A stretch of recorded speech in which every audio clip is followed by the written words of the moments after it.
La réunion du comité des conjonctures économiques s'est tenue exceptionnellement à la primature, jeudi 12 septembre 2024, sous la direction de la première ministre Judith Suminwa, afin d'examiner la situation économique du pays. 2 points essentiels ont été examinés au cours de cette séance de travail. Il s'agit notamment de l'observation de la consolidation du cadre macroéconomique et du renforcement des méthodes pour la lutte contre la corruption au pays. Le gouvernement note la baisse de l'inflation et la consolidation du franc congolais. Il affirme en outre continuer sa praxis pour favoriser les investissements au pays. Nous avons constaté que l'inflation continue à baisser pour la 4e semaine consécutive, mais il y a aussi le franc congolais qui se consolide.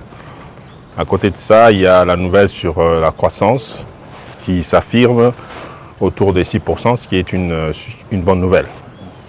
Mais comme vous pouvez le comprendre, nous n'allons pas nous satisfaire de ces résultats. Nous continuons les efforts, essentiellement sur la discipline budgétaire, mais aussi sur les grandes questions d'encadrement structurel, la diversification notamment.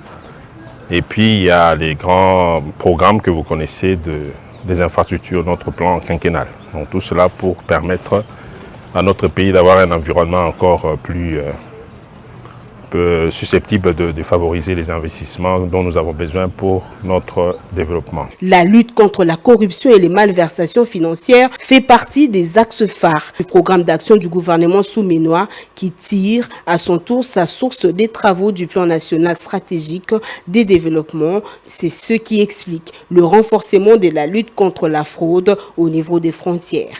Le gouvernement peaufine par ailleurs une nouvelle feuille de route pour mener des réformes afin d'améliorer le climat des affaires. Notons que depuis l'accession au pouvoir du président Félix Tshisekedi Tshilombo, la République démocratique du Congo s'est résolument engagée dans un vaste processus d'assainissement de son environnement des affaires à travers la mise en œuvre des réformes touchant à tous les secteurs de la vie économique avec comme objectif de réduire, simplifier et rendre transparent les procédures des opérations administratives.